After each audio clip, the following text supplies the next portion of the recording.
what you remember. And so if you could take us back as far as you remember, we'll record this in March of 1991, but we would like to go back to the early part of the century.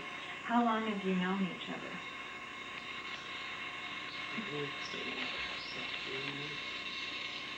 School, I think. Now, where would Kings Creek School be? Well, it used to be an old mill. They called it Taylor's Mill, and it's down pretty close to where Swearingen Hill starts to go up and up Jefferson and things like that.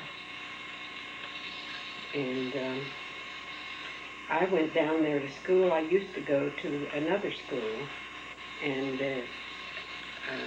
I went down there. I think the rest of them went up on Jefferson School. And I met Mabel down there, and Pearl, and Johnny. Now, about what year would that be, do you think? Well, let me see. I must have been around 15. 15. And, be 14. About 14, yeah. It was a year, just a year's difference between Pearl and me, and Mabel's a year younger. So met them down at this school and got to know them, and going to stay all night, that was really an event because there wasn't too much else to do. And I would invite Mabel to come and stay with me, but she had to ask Daddy Sam when he got taken back the light down, because he took it before dusk, of course, so the light would be there to channel the ships or the boats to keep from coming there. And incidentally, there were a lot of houseboats in the summer that just tied up along the river there. Now, who would live in these houseboats? We didn't have rules and regulations that forbid it like it, it isn't, it's different now. So if I wanted to live on a houseboat, I could very well go, and then they did in the summer a lot of times. And I know a lot of people that went to Brown's Island and tended out because we didn't have the industries there that we do now. Now, how low would the river get in the summertime? I don't think too much. Do you, Pearl? Well, at times there at the creek, there was a bar, like a sandbar, you could walk out on a good ways. But as far as the rivers, it would go out towards the middle. I don't know that there was ever a time that a boat couldn't go up or down. But were the dams built then? About what time would this have been? Oh, not this dam. They had other locks that they... Now, was this in the 1920s? I'd say so. Or maybe near to. So when were you in the Taylor Mill School? Would that have been during the First World War? Oh, no, after that, After the war. Okay, so that would be early 20s. I was born in 1907, and so I will graduate from high school. It would be 8, 12 years later, probably, 12 or 13. We moved from Fish Creek down the river up to here. My dad worked in oil at a pumping station, and then later we had the store at Zalia. Now, Zalia is about where? Because it's all gone now. Across from about mid-Toronto, where the business part of Toronto was. Because they had a store there, general store, and we used to go there.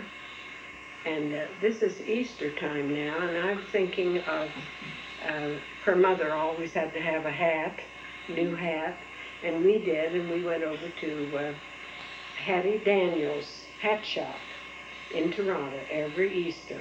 Now, how would you get over there? We had a ferry boat, and there was a railroad station when I lived at Zalia. We had a church, we had a school, and the school, it was an elementary school. Eventually, there was a heavy rain, and a big boulder come down and just did the front door, and that ended the school. Oh my God. Then. And my dad, he worked at different places, and he bought into the store that was in there, the general store. I remember we sold lamp oil, and our bananas came in big long stalks, not little bunches like you see them in the store today. And you'd have to cut off when somebody wanted bananas, and we sold them by the dozen. Now, how would they get the bananas, say, to the store? They would be delivered with delivery trucks. So they would come by truck, not on And the river. we even had a dry goods section where we sold threads and a little bit of materials. And potatoes. I can remember filling potato bags and beans, and feed. We had outside the store there was another building there, and it came up a hill from the ferry. And we had two, Charlie Reed, a local man, had the ferry, and there was a boat, a motorboat, and then a kind of a barge, flat barge that took cars across the river. That was the only way. And eventually the railroad station went, and we would go to Toronto on the ferry if we wanted to go shopping at Steubenville, to a fire sale usually, or to East Liverpool. I bought my graduation dress from high school at East Liverpool, and we went up on the streetcar because we didn't have any transportation if you didn't have a car. Now, what about the road on the West Virginia side? We had a road, but eventually when they built the road that is there presently, that did us in Zalia, because we couldn't move back. The hill was there, and the road took up a lot of that, and so it took everything went out. Now, when Had a church. When you were little, say between Kings Creek and New Cumberland, what was still there? Were any of the brickyards still there? That one down below where they made, you said sewer pipes, and the kilns were still there, and our men would take the whole family and go down in the area close there at the foot of Rainy Hill and play ball, and everybody went and watched. The whole families would go and watch them playing ball. I don't know who they played, or just played each other. Played one another, I think. How many families do you think probably live in the area?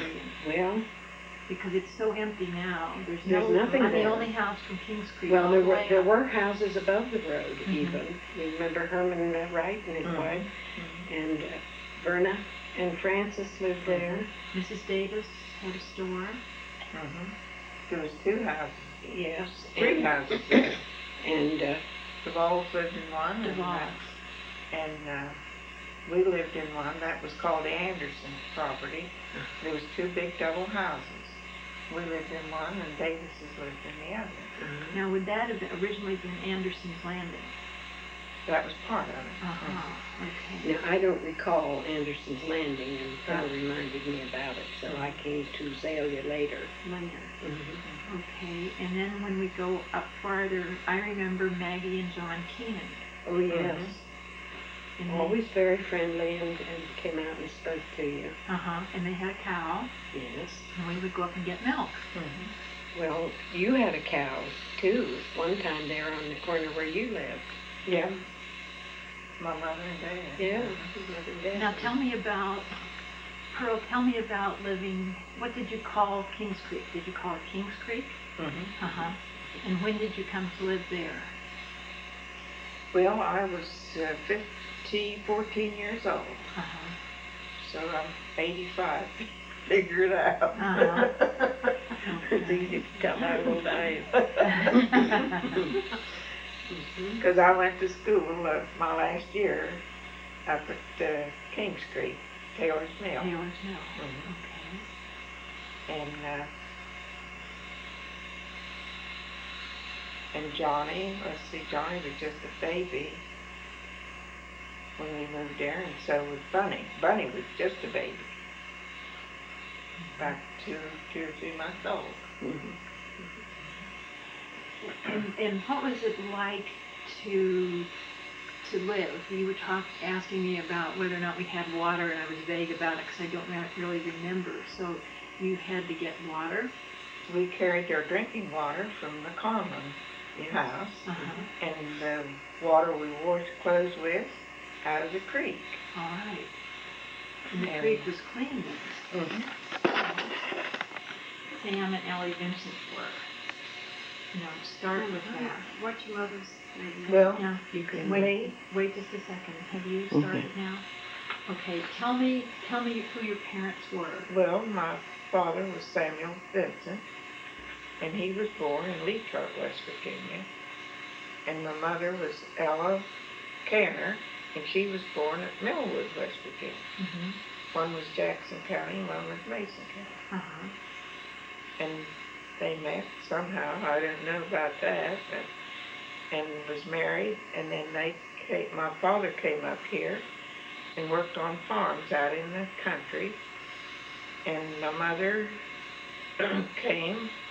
I was telling Hazel, the time we came on a boat, we landed at the Zalia ferry, and my father was to meet us there, and he was late, or the boat was early, something happened, and we went to Jones's. There was a house right close to the railroad station, and we went to Jones's and waited for him to take us out. And of course there was houses then all the way down from Zalia to Kings Creek on both sides of the road, as far as that goes. Now the road was down closer to the water than it is now. No. Well, in a way, above Davis's originally, wasn't it? You know where the road comes out onto the road there right at the foot of your place? That was the road it went up, and then it went down around the old house, right close to your house.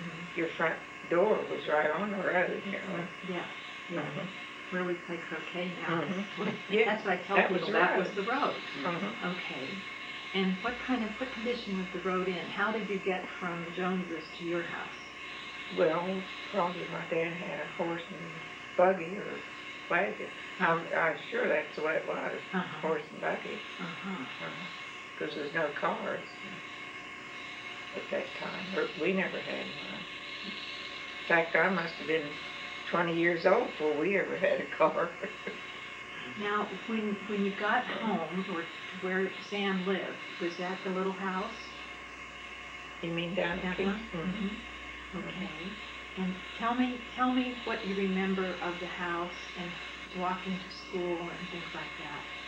Well, we'd walk to school, like I said, in the winter time it was bad walking. There was always mud and snow and ice. Because then you had winter all winter, It's not like now.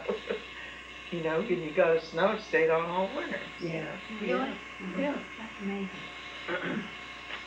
We talk about the greenhouse effect now, and it really is to us. You can really see a difference.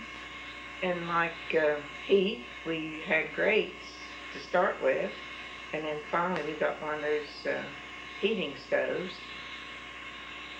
Warm morning, I think they called them, or something like that. Would you use remember coal seeing or wood? Well, both. And we would cook with coal. In the summertime, we had an oil heating stove, or cooking stove. Now, why do you say in the summertime? Well, we didn't need the heat, for summer. Okay. And we used the oil cooking stove. Now, where did you get your coal? Well, there was all these coal mines around, and a lot of times just go across the creek there and get a bucket load or a sack load, wheelbarrow load. The creek to get coal. Was that from a mine that was there, and how did you get across the creek? Well, across the railroad there. The trestle. Okay, all right. And was the mine busy then? I mean, was it Yeah, active? there was a railroad track up to Okay. there, on that side of the creek. Oh, so that was actively being mined. Oh my goodness. So you could go, would you buy it or would it just be there? Well, most of the time when we'd go get it ourselves, it would just go get it, But if you had it hauled in, then you paid. And gosh. So you were really very self-sufficient in a sense. Did Yeah. you have a vegetable garden? Yeah, oh yes. And And chickens, chickens? hogs, And a cow. and a cow. So you could grow your own food, can things, get your own heat? Yeah. That doesn't sound bad at all. Let's not go back there. Oh dear, it might be a little hard on somebody like your dad. But, okay, so you were very self-sufficient. Now, what did New Cumberland look like then? Or did you go to New Cumberland often? Well, we didn't come to New Cumberland that often. Now, there was 2 grocery stores up here, and they would come down and get your grocery order and deliver it. Oh. My mother would come maybe once a month and pay the bill and get an order. She'd drive right up on the train and put an order in, and then they would deliver that. And the little train it was a commuter train. Oh, it was a good-sized train. It was one your dad always rode to go to work on. Tell me what the train looked like then. Well, just about like they do today. I think so. But you had passenger cars. I remember, yeah. I think I remember just vaguely a red plush seat. Yes, Is that yes. possible? And it moved back and forth to go whichever direction you were going. Is that, am I? Well, they'd turn the car around if you, Okay. not the seats, the car would turn, you know, when you go. So I was trying to remember what I could remember from a long, long time ago. And, you know, to realize that all that was going on and all of that activity was there. And now it's all gone. And all those brickyards. Yeah. Now, what did New Cumberland look like? Well, as far as, like I say, we weren't in New Cumberland that much when we were younger. But, you know, the Ridge was a beautiful place when you would come through it. They had those pretty trees on the ridge all the way up through, you know. And the houses were all real nice. Well cared for. Of course, there's several houses built in there now, you know, that wasn't there when we were younger. But it really hasn't changed that awfully much, has it, Pearl? Not good. Because we have a lot of beautiful old homes They're still still on the here, ridge yes. and all. But like the new ones that we're in, like Bob Brown's house, you know, wasn't there then, and Duper Graham's, and Joanne Reeves, and where Betsy Wells lives. Now, There was a big house there then. It was Methodist. Fish Creek, Lynn Camp, down out of Moundsville, quite a distance. And at one time, my father worked at a pumping station there, and we had a flood. We had a cloudburst, and the creek washed away everything but the bedroom that had been built on this one-story home. So we had to rent a place, and we lived there for a few years, and then my dad come up here, transferred by the Eureka Pipeline, and he worked down at Kings Creek at a pumping station. Then we lived on an old farm. It was over 100 years old, the house was. Since then, there's a development in there, and I can't even tell you where the house was, but we were near one, and then there was one other house way on through up on the hill. We lived there, and I went to school at Jefferson, and then down to Kings Creek when I was in about the 7th grade. Was that Taylor Mill? Taylor's Mill. Taylor's Mill. And my family originally had 9 children. The first one died when there were just 2. And my folks came from up in Pennsylvania, Clarion, near Clarion. And so there were 4 older boys and then 5 young girls there. That's where we lived. And when I went to high school, we had moved down to Zalia where the store was. And first I went on the train And then a lot of workers came there and went to Weirton, working in Weirton Steel. And then I started high school. I think I graduated in 21, if I'm not mistaken. Now, where did you go to high Weir school? High. Weir High. Mabel. And then when the station was no longer there, I would go down to Mabel's, and we'd get on the train and go together and come home together. And I'd walk, you know, home. That was at Kings Creek, down where you Kings lived. Creek. And I can remember being the first time that I had, it was early when I went there anyway, that I offered to do the dishes for Mrs. Vincent. And so I said to her, do you rinse your dishes off before you wash them? And she said, not as long as I'm walking up to Conland's and getting water. She says, I clean them off the best I can, and then I wash them. So that's what we did, and I've never forgotten that, because it made a difference, made quite a difference. And I did want to tell you, too, about the river there where the ferry was, in that area. And the river froze over. Did we mention that? Not before. And I know that Cap Wiley, who was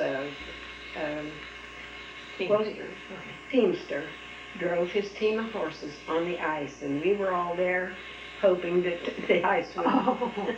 And he did. It was that bad one year. And my two sisters, who are younger, they swim across the river and back, and it's pretty wide right there at about mid-Toronto, as we see it now. And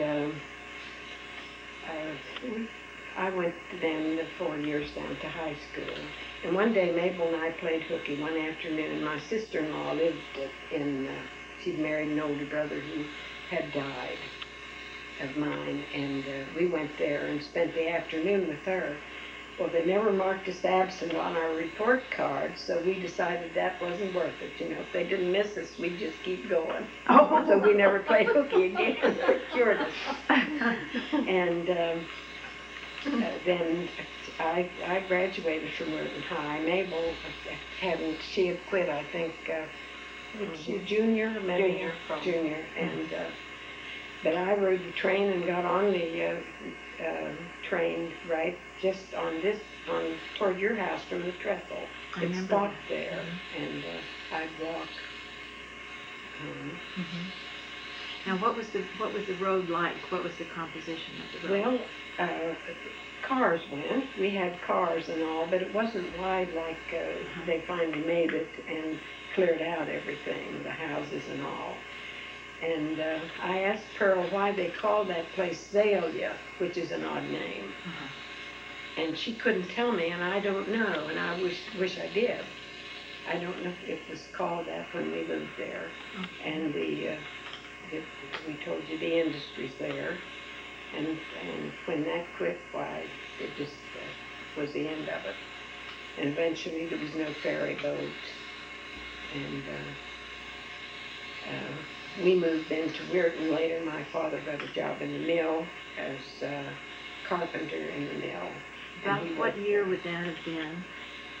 Well, it must have been, we had the store before that, and a baby man, Wash, took over the store when we left it. And I had an older sister. My mother had died when I was about 13, and my older sister was kind of in charge of us.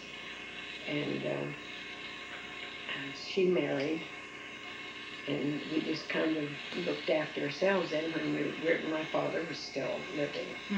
And he lived to be 80-something, no, not that old, 81 or so when he died. And then, you know, I was grown up. But it was no real hardship for me to go to school. And I will tell you this, and it doesn't happen today. When my sister had married and she had to look after the baby, she had a little boy, and then the little girl was born.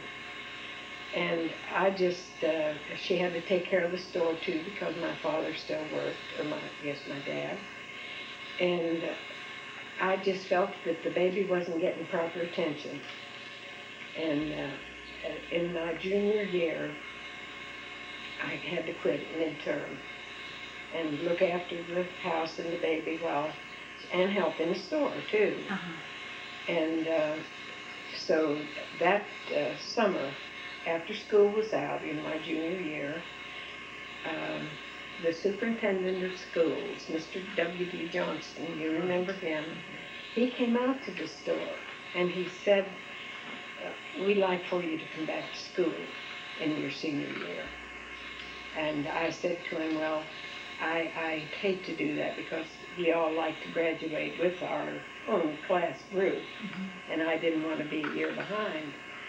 And he said, well, I'll tell you what we'll do. He said, we need you to play basketball. Mabel reminded me that he'd said that. And you come back and start as a senior and take up the junior subjects you missed one at a time, and we'll have the teachers give you a final exam. And if you pass it, well and good. Otherwise, you might have to, continue.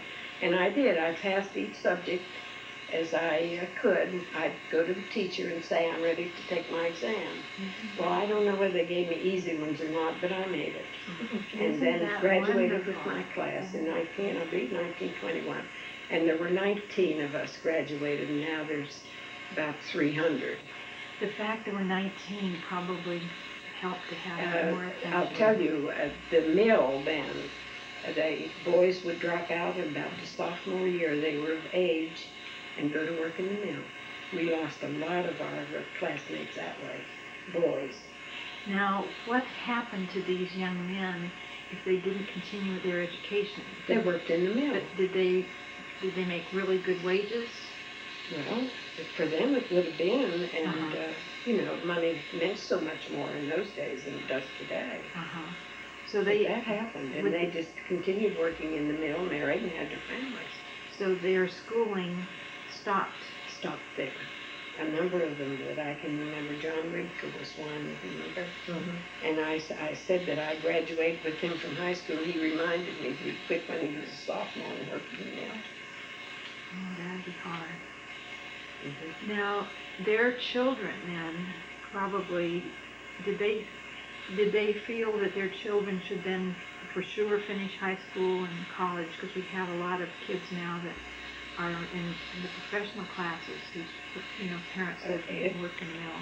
In a way, if they could find jobs, it wasn't as important as it is today because those jobs are not available. Even the high school graduate finds that he must go on and do something else and prepare himself for the jobs that are available. So the skills were available then to be learned as you went. So that outside, And a lot of graduates became school teachers because that was one field that was available. Went to normal school, which I did 3 summers and taught 2 years in country schools where I had almost 40 students. At 2 different schools I taught. Now when you taught in a school, how many grades would you have to? 8. So you'd have 8 and two were primary classes, and maybe 3 you'd have a chart class with somebody that wasn't able to do the others. So you would have 40 students that would be in 8 different grades? How did you ever do that? Well, you try. We had a schedule that told us how much time you had to spend, and you didn't have every class every day. And to do it, I had the older students listen to the little ones read and correct them, or maybe give them spelling words and correct their papers, or go to the board and help. That was the only way I could have done it. There weren't enough minutes in the day. Do you think that helped the students to learn more things that way because they had to reinforce that? I think so. Our students were able to go to high school. Going from the country school, I had to take an examination to get into high school. And today that isn't the way it's done. You know, they just go from the district into high school. Okay. Now, what else could you tell us about the life that you remember in the 20s, in the 30s? The Depression came at some point. Did you have any feeling of the Depression, or was that something that your parents had to worry about? I don't think we did too much. Do you, Pearl? Do you recall? Well, Did it affect us personally? No, I didn't think that much. Not that much, because we always had gardens, you know, for food. And, but I know I was working then. Now, where were you working? Well, I worked in Toronto at Bass's variety store for 6 years. And my older sister worked right along beside you, Edna. Well, not in Toronto. Before. That was in Weirton she worked. Now, I thought she how worked did you in get back Toronto. and forth to Toronto? I walked from Kings Creek to the ferry and crossed the ferry and walked from the ferry up to the store. And what was that like in the wintertime? Well, it was cold. Well, that's something, you know, I think that's something we just don't realize, you know, what an effort people made. And then finally we had bus transportation after we got the roads. Yes. Now, when you say after you got the roads. Well, before they were just dirt roads and they were muddy and we had no public transportation, only the train. And I'd ride the bus up to the ferry and cross the ferry then. And I worked there 6 years, and then they started the store in Weirton. And I worked there for 7 years for the same people. And that's when the Depression was. Okay. Because I'd spend my week's wages for groceries. Now, what was the store that you worked? It was called a Toronto variety store. It was more like a 5 and 10, but they had things up to $1. Then $1 was a lot of money. What do you remember what you could buy for $1? Well, you could buy a blouse or a shirt, maybe a pair of shoes, tennis shoes. How much would a loaf of bread cost? Well, that time we could buy 3 loaves for $1. Now, that says a lot about relative price. So 3 loaves of bread for $1, let's say 8 to 10 cents a loaf. So $1 would be worth 10 times more now, or less, depending on how you want to think about it. Now, how much you would can't hardly buy a loaf of bread for $1. That's true. How much would you have made? Were you paid by the hour or the week? I was paid by the week. I started at $10 a week. $10 a week. And I worked from 8 to 6.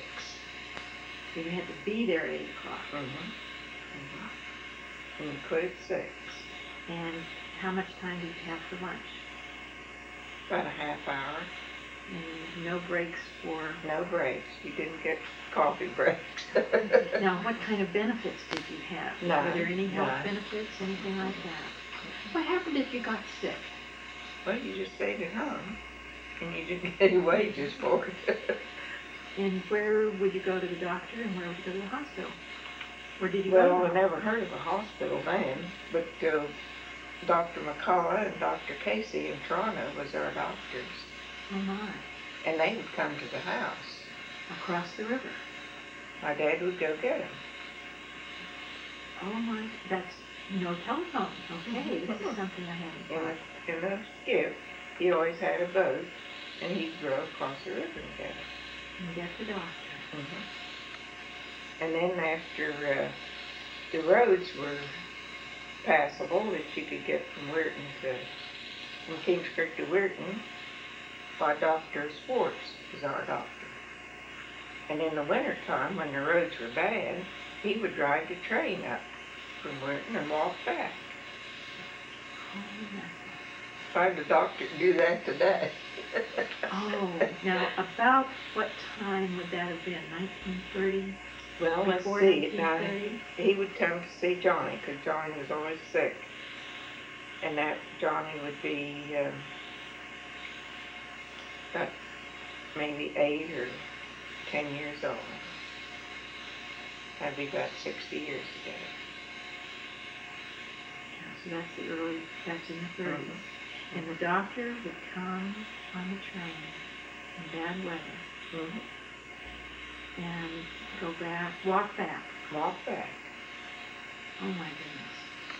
Now, did he have a car that he would have used if the roads were good? Yes, But he would actually come and walk back. And he didn't do it once a week, he did it every day. Really? I sound incredulous only because I am.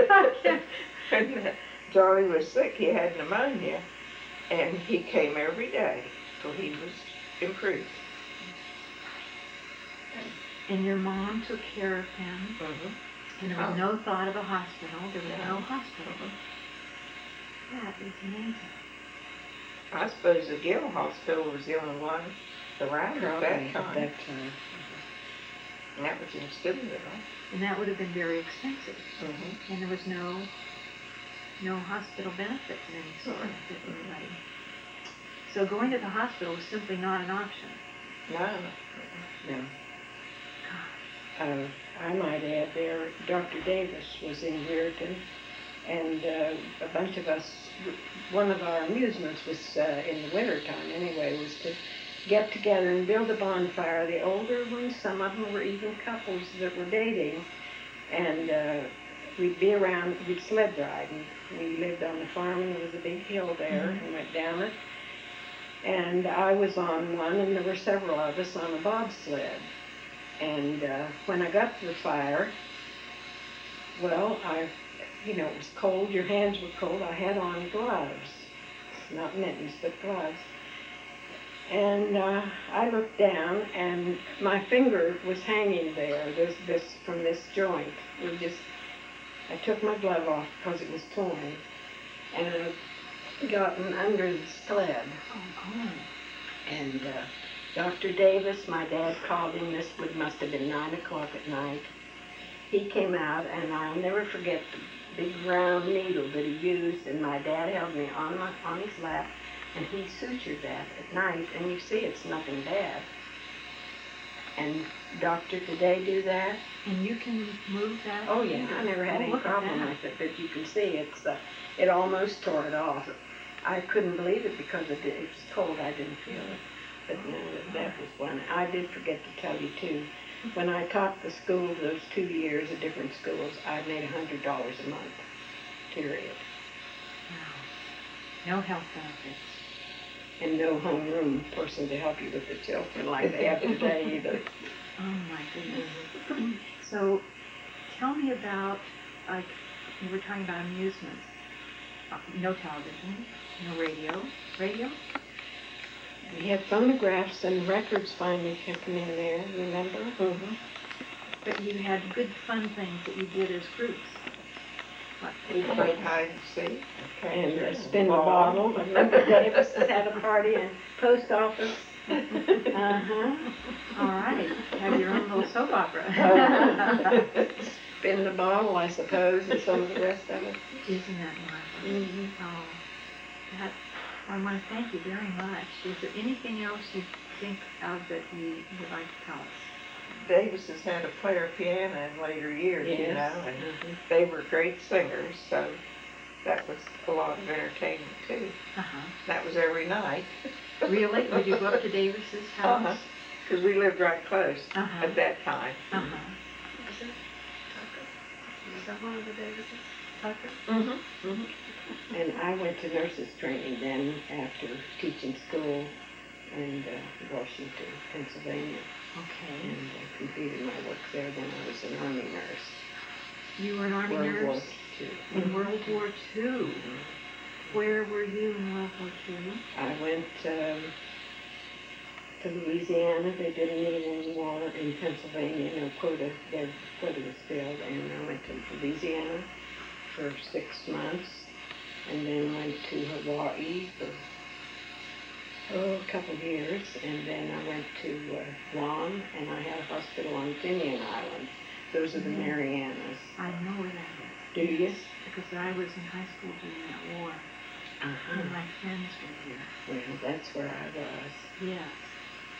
Now, were you taking care of battle casualties?